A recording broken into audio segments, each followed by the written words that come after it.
Hi everyone, it's great to be back for SCOM Fun again in 2022.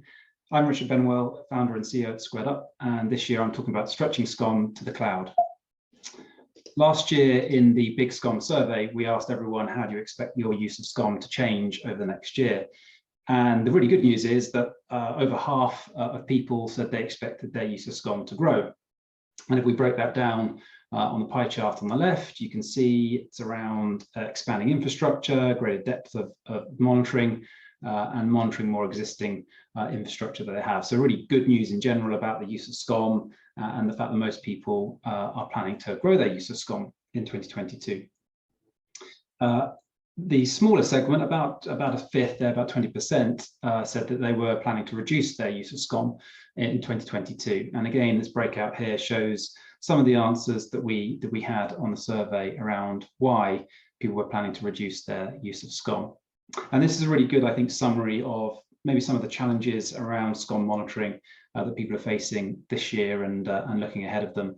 And it ranges from a few things here. We've got the future of SCOM unclear, so making sure that when you are considering a strategy beyond your infrastructure, that you're considering a forward-looking strategy that's going to do you well over the next several years, not just a short-term decision. There are some specifics around what SCOM was replaced with. So there's mention of Elasticsearch there, or some other monitoring tools. And this sort of small segment here around just actually pushing your monitoring to an outsourced provider rather than using SCOM in-house. The larger sections here, I think, are then the more interesting ones, and why I decided to talk about stretching SCOM to the cloud in this keynote session. So the large section on the right here, 33%, talking about how they were looking to replace SCOM with Azure Monitor, so primarily sort of targeting Azure for their cloud monitoring.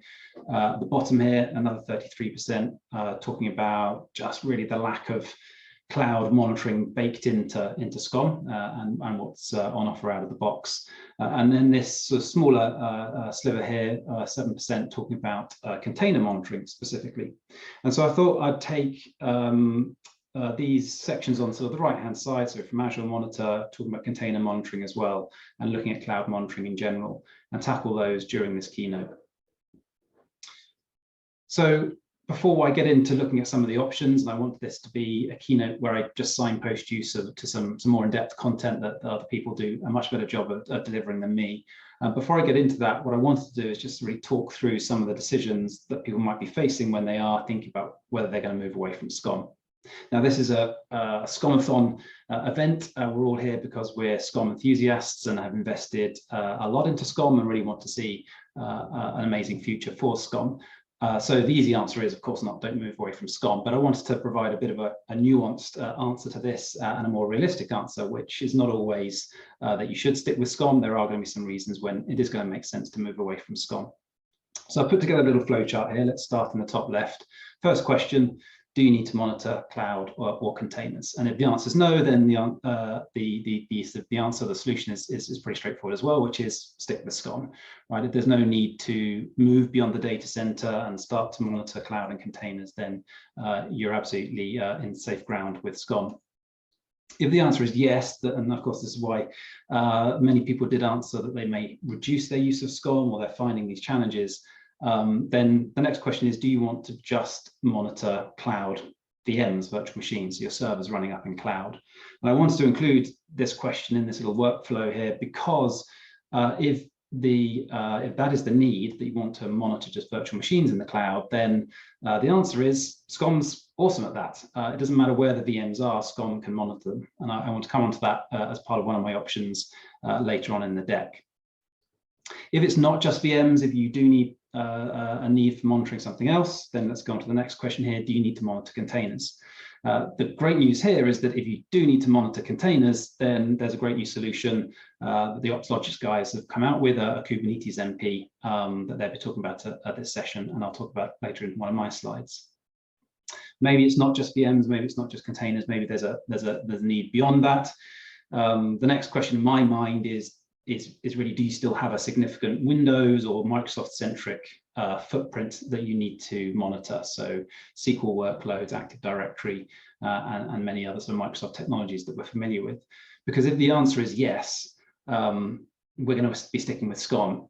If the answer is no, and really your business is moving beyond a need to monitor those Microsoft workloads, then maybe it is time to consider a move from SCOM. If your company is, for example, migrating applications from an on-prem Microsoft-based data center into AWS, for example, and EC2 instances and serverless and so on, then maybe SCOM isn't the right choice. But really, if you are still having that need to monitor a Windows footprint, then you want to be sticking with SCOM. The final question I put here then is whether actually SCOM is your single pane of glass for your IT operations. And I think this is a really interesting question that goes beyond just whether SCOM can monitor your Windows servers and whether it can stretch to cloud servers and to containers, but whether actually it is your strategy for your single pane of glass. Where you want your monitoring to be visible and rolling up and available in dashboards or alerts for your either your NOC or for individual stakeholders needing to see the state of your applications and infrastructure. If the answer is no, SCOM isn't really your strategy for your single pane of glass, then you're probably looking at a situation where you want to keep SCOM as best of breed monitoring for your servers, but perhaps rolling up to some other application, some other monitoring system as a single pane of glass, maybe even an ITSM tool. Now, I have had a number of customers say to me, other people in their organization are looking at adopting perhaps an APM tool or some other monitoring tool, and it's coming with a lot of promise around being able to replace everything, including SCOM. And of course, the SCOM administrator knows that probably these tools aren't going to be able to replace SCOM. And certainly when I speak to those customers sometime later, you find that despite all the promises from this other third-party vendor to replace everything, including SCOM, SCOM is still very much there as a best-of-breed tool for their server monitoring, as they end up just with yet another monitoring tool. So I think if you are looking at another tool to be your single pane of glass for everything in your IT organization, still very much consider keeping SCOM for your servers and rolling up status and alerts into that other single pane of glass. More commonly, especially with many of you here at SCOMathon, SCOM is your single pane of glass. It's the tool you've invested in as your centralized monitoring tool in your IT organization, and it's actually the fact that you want this cloud monitoring available in your SCOM environment as a single pane of glass. And so then we're looking at it from another point of view, which is rolling up perhaps other tools that are better at monitoring cloud, but rolling those up into SCOM. So that's my little decision tree and workflow for maybe thinking through whether SCOM is the right tool to stick with or whether it is time to move away from SCOM. What I wanted to do then for the rest of the keynote is look at the actual options for extending SCOM beyond what we're very used to around the Microsoft stack. And I wanted to start with the really easy one. On that flow chart there, asking the question, really, is it just that you want to monitor VMs? And if the answer is yes, then the fact that they're in the cloud doesn't matter.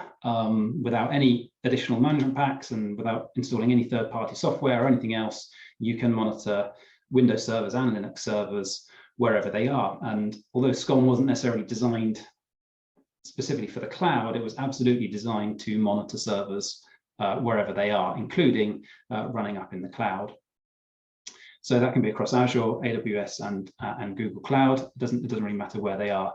What you need is just connectivity from the VMs to the management servers on port 5723. So that means the agents running on those VMs can connect back into your centralized SCOM infrastructure. So network connectivity is sometimes a challenge with the cloud. Typically, though, if you are running hybrid data center environment, so you have on-prem data center and cloud, you probably have already resolved some of those connectivity issues, and making sure that the agents can connect down to on-prem SCOM infrastructure typically isn't a major challenge.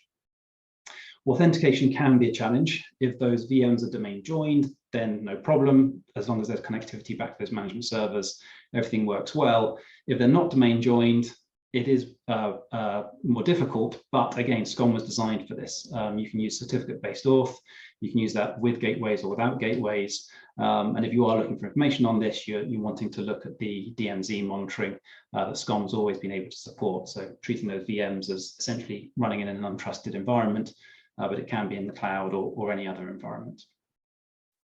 Some extra things to consider if you are just monitoring VMs up on the cloud. One is maybe consider whether you actually want to be hosting your SCOM infrastructure up in the cloud. When we asked this in the big SCOM survey, not many people were deploying their SCOM infrastructure up into the cloud, but it certainly has been done at scale in a number of the customers I've spoken to. So if you are really going all in with a lift and shift approach to moving your VMs into the cloud, then also consider moving your SCOM environment up into the cloud as well. Another thing to consider is that in the case of Azure VMs, they have the Microsoft monitoring agent pre-installed. It is worth just verifying that's going to be compatible with SCOM, but just be aware that those VMs will have that agent already there. And it doesn't just stop with what you have available out of the box with SCOM. Just wanted to point out a useful add-on there from Kevin Holman, who has just created a very small lightweight management pack that allows the SCOM agent running in a VM hosted on Azure to also collect some Azure-specific properties for that server. And so within SCOM, you can very easily see, for example, which resource group that server is in, and so on, and helps with your grouping and your targeting of your monitoring. So I wanted to cover off that one first, just because there's can be a lot of confusion around what it means to monitor the cloud with SCOM. But if it is just monitoring those VMs, you can deploy the agent in those VMs and monitor them like any other VMs, regardless of whether they're on-prem or in the cloud. So that was the easy one. Going to one step down on that decision chart then was whether you need to monitor containers. And this isn't strictly necessarily cloud monitoring, but I think it comes up in those discussions where you're really trying to go beyond monitoring the VMs running in your data center. And if your application teams are now deploying elsewhere and not on VMs, and that's sort of moved on from a VM-based application topology, then the chances are they're deploying into containers or perhaps into serverless up in the cloud. But containers is a very popular choice right now. And this has been a gap for SCOM for a number of years now. And the great news is that OpsLogix have built a Kubernetes MP to solve exactly this problem. It can discover the nodes and the deployments, the services, pods, and containers from your Kubernetes environment. And then it can collect the sort of monitoring information that you'd expect. So metrics like latency, traffic, errors, and saturation. And it can also monitor those logs and create alerts from those. So the great news is they're talking about that as SCOMathon, so I'm not going to say anything more about it, but go check out their SCOMathon session earlier today, where they'll talk you through that management pack. But it's kind of a new initiative from OpsLogix, and it's really great that we have that vendor ecosystem and community around SCOM still managing to fill some of these gaps with management packs like this. So if container monitoring is your sticking point for whether to stick with SCOM or move to another tool, then certainly go check out that management pack from those guys. The next area I wanted to focus on is really then just whether you do want to monitor other resources in the cloud. The obvious choice is to go and grab some of these ready-made management packs for the cloud. The Azure one is the sort of easy one and the popular one. There is a comprehensive management pack available from Microsoft. There's plenty of info available online around that, so I'm not going to sort of talk much more about it. As I say, it is pretty comprehensive. I also wanted to point out that there is another management pack for specifically for SQL managed instance in Azure. So if you do need to be monitoring your SQL workloads running up in Azure, then there's a management pack specifically for that as well. And again, it's very, very comprehensive. So that's an easy one for Azure. You can plug these management packs in, it discovers everything in Azure, starts collecting a lot of monitoring information about all those Azure resources, and that's all available for you in SCOM. AWS is an interesting one. There is a management pack available for AWS, but it's not clear in a little bit of digging I've done how much adoption it has and how much support there is out there for it. The website I reference there only talks about SCOM 2012 as the latest version. So it's not super clear whether it is still supported on more recent SCOM versions and or whether it's compatible with some of the more recent AWS services that are available in their APIs. It is covering EC2, EBS, ELB, CloudFormation, and CloudWatch, which is obviously the equivalent to Azure Monitor and where a lot of the monitoring is. But again, not super clear how used that is and how reliable it is. I would love to hear from you if you do use it. Let me know in the chat or sort of follow up with me. I'd love to sort of dig into your experience with the AWS Management Pack. With Google, there are more and more customers deciding to move to Google generally for cost reasons, finding it less expensive than Azure and AWS.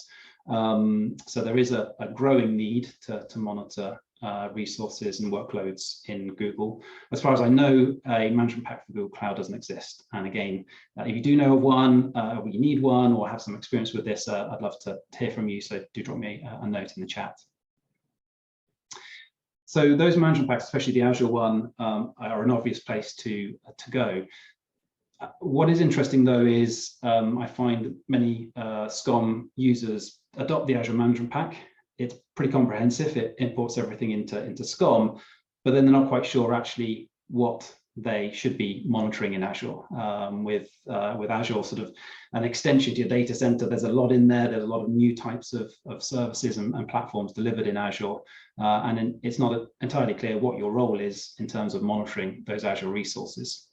So although they're a straightforward place to start, I think the question here is, what do you really need when you're considering cloud monitoring? And I think this is an important question to ask yourself, or to ask your business, or ask your stakeholders about what they actually want out of this. Because it's very easy with anything in SCOM to install the management pack and then be overloaded with so much information and noise that you're not really quite sure what value it's offering. So again, really trying to work out what you need and target that very closely. So just sort of going through some of maybe the questions you might pose here in terms of what you actually need to monitor. Do you need to discover all resources? Is it important for you to actually know exactly what's in Azure, for example? Because that's what the Azure Management Pack will do. It will import all of those resources as objects into SCOM. So do you actually need that all in SCOM? Is that useful for you to have all of those resources represented in the SCOM object model? Do you need all the monitoring data in SCOM? One of the aspects of the Azure Management Pack is it does start to collect a lot of the metrics that are available in Azure and Azure Monitor. And ask yourself whether you do actually need that data in SCOM and what you do with it in SCOM, because obviously there's a cost to it, and it's also just more to manage in terms of that data and noise that's available in SCOM. Do you just need visibility in SCOM? So is it not that you actually need to have all the resources discovered and available in SCOM and all the data? Is it really actually just about surfacing some visibility of, for example, status and issues in SCOM? And it's that last one that I typically find is the real need. So it is around rolling up status and alerts from your systems in Azure, perhaps that some other teams have even configured using Azure Monitor and some other Azure alerts, and it's about having visibility of those alerts in one place, which is SCOM. So that's really, I think, often what the question is more fundamentally around cloud monitoring is do you need all the monitoring in SCOM, or is it just a roll up to SCOM? Does SCOM need to be your only monitoring tool that monitors everything, or does it just need to be your single pane of glass where you get one place to go to look at status of your applications and workloads and infrastructure? And for many organizations, I think it is that SCOM is their single pane of glass. That's really what they're trying to achieve here, is to maintain SCOM as a single pane of glass. And what I want to then point out is that a single pane of glass doesn't have to collect all the data. And an approach that's gaining momentum much more so in our sort of monitoring industry at the moment is this idea of thinking about connecting, not collecting. So a single pane of glass that is just a single tool that monitors and collects all the data typically has been proven again and again to not be successful. But in a much more modern API connected world, we can start thinking about connecting these tools together and still providing that single place to go for visibility, but without having to collect all that data in one single place. So when we think connect rather than collect, there's maybe some other options we can consider when we're looking at monitoring the cloud. So let's look at a few of those, just the last sort of few slides here before I wrap up. So one option is to roll your own integrations. So when it comes to integrating other tools into SCOM, SCOM is well designed for this and is well capable of really being able to roll up anything from anywhere if you know what you're doing. Without going into too much detail, I saw on the agenda of SCOMathon that Peter Svensson was talking about exactly this. I haven't had an opportunity to check out his talk, but I did get a sneak peek at his slides, and I suspect that he's probably said everything there is to say about this. I think it's really worth checking out his session. It looked really, really valuable from what I saw from the slides. So that's the integrating third-party systems into SCOM with PowerShell.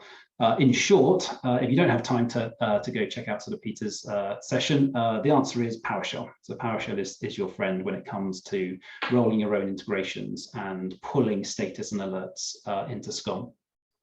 So I put a diagram at the bottom there as a sort of an effort to summarize again what Peter talked about in his session.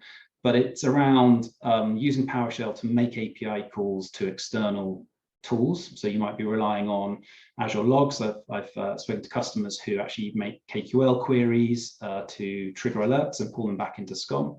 You might be connecting to external monitoring tools like APM tools or synthetic transaction tools and just importing the alerts and status back into SCOM of those monitors that are available in those other tools. But really you can hit any API from any other tool and pull in both object status and alerts. And you can do that either using the PowerShell MP and some custom PowerShell, or perhaps just a simple custom management pack that runs your PowerShell. But the point I think sort of Peter makes in his session, which is I think the point around connect versus collect, is that you're not trying to necessarily monitor everything firsthand with SCOM, and for SCOM to be the monitoring tool that you're using everywhere, but use other monitoring tools or other data and sort of log and metric collection tools, set up monitoring within those tools, and then just surface those alerts centrally in SCOM. And that's typically what stakeholders and teams relying on SCOM actually want to see. Is just one place to go where they can see overall status, and then perhaps need to drill down into another tool to actually troubleshoot that further. And that works very well as long as you have that one place to go when you need to figure out what's going on. So that's a place to start, is rolling your own integrations when it comes to monitoring the cloud and extending to other tools. The last sort of two I wanted to cover is a sort of slightly easier routes rather than rolling your own. So the first is Cookdown Connection Center, a tool launched last year by Cookdown. Essentially takes a lot of what I just said there around sort of PowerShell and simplifies that by adding webhooks to SCOM. So a webhook is just an HTTP endpoint, so a web endpoint that most tools now can connect to, and it just allows you to send alerts and status updates and even create sort of objects with status very, very easily using these webhooks attached to SCOM. What's really nice is it's available as part of SCOM, so it's just a management pack you install into SCOM, and then the UI, as you can see there, is available in the SCOM console, and then it allows you just to have inbound webhooks that can create alerts, status, and objects, and you can also do outbound webhooks to external tools if you want to send on alerts to tools like ITSM tools, like ServiceNow. You can create tickets automatically in those tools. So it's really quite extensible, a bit like with the PowerShell. It really is just about sort of connecting to many other tools, using their APIs, and then allowing inbound alerts. So you can use with external tools directly. A lot of external tools allow alerts to be sent to a webhook destination, so it's very easy then just to wire that up directly to SCOM via the Connection Center management pack. Or you can use sort of intermediate PowerShell scripts or Azure Logic apps or functions to either go outbound and check an API and put in some alerts, or maybe to translate an alert coming from one tool into SCOM and this webhook. But it does a lot of the work for you, just to allow you to very easily collect this information back into SCOM. So to say, it works very well just directly with other tools, or you can just use scripts to do a little bit more of the work. And really, this does work with anything that can hit an HTTP API, which is pretty much everything these days. So again, if you want to learn more about that, there was a SCOM-a-thon session from Bruce around using webhooks to raise alerts in SCOM, and I recommend that you check that out if you want to consider this as a way to centralize your monitoring into SCOM. And then the last one, just another one from third party, so not built into SCOM, but from ourselves, SquaredUp. We have just announced a new addition to our SquaredUp dashboarding lineup called SquaredUp EAM-X. And it takes our existing dashboards that sit on top of SCOM and sit on top of your SCOM management packs and adds in a new extension that's powered by our SquaredUp Cloud platform that we've been developing now over the last year or so. And that platform has over 40 native plugins that plug into both data center and cloud and DevOps tooling. So a little like we've just talked about with the PowerShell and Connection Center, but we're actually building these plugins that does the job for you to connect to those tools and pull out any of the monitoring from those tools that you might want to surface into SCOM. You can also build custom PowerShell and Node.js based plugins, but the important bit is that you can roll that all up into SCOM. So it is available in SCOM as objects, alerts, and status, and then can be surfaced into your either SCOM dashboards or your SquaredUp dashboards. And the neat bit there, just showing the call out, is that this isn't just a world of then sort of API connections. You can control those roll-ups and those integrations through dashboards that are available in SquaredUp Cloud. So there's a separate dashboarding interface that your teams that you want to collect data from, so your application development teams and your other infrastructure teams, they can actually define the monitoring that rolls up into SCOM there via SquaredUp Cloud. So those are a few options for integrating into SCOM. You can check out the EAM-X product in a little more detail in the SquaredUp session, which is surfacing insights from SCOM and fixing its blind spots. So just to recap and to sort of sum up just an approach around your decisions for cloud monitoring. First of all, have a think about where SCOM fits into your broader strategy. Some needs are actually quite easily addressed with monitoring VMs or containers, for example. And then really it's a bit of a question of whether you are going to stick with SCOM as your single pane of glass and roll status up into SCOM, or perhaps whether you want SCOM status rolled up into some other place within your organization. But unless you're really moving away from a Microsoft stack in general, which I think very few larger enterprises are, you probably want to stick with SCOM in some form or another. And then I've just pointed you towards a few different options to explore if you are considering how to stretch SCOM beyond its normal domain of server-based monitoring. So those VMs up in the cloud, absolutely no problem. Just consider it as sort of DMZ monitoring of VMs. If you need container monitoring, go check out the OpsLogix MP. If you just need to plug into those cloud platforms, the Azure MP and AWS MP are there. And if you're wanting to really go further than that, have a think about whether you should be connecting to other tools rather than trying to collect the data firsthand from SCOM. So looking at PowerShell and the options that Peter Svensson talks through in his session, but Cookdown Connection Center if you want to make that a lot easier with some of the inbound webhooks, or SquaredUp EAM-X if actually your strategy for SCOM as a single pane of glass really needs to stretch across many, many different tools. So, all right, I hope that was useful and a good set of pointers. I'll wrap up there and jump onto the Q&A in the chat. If you had any questions or any feedback, I'd love to hear from you. Thanks for listening.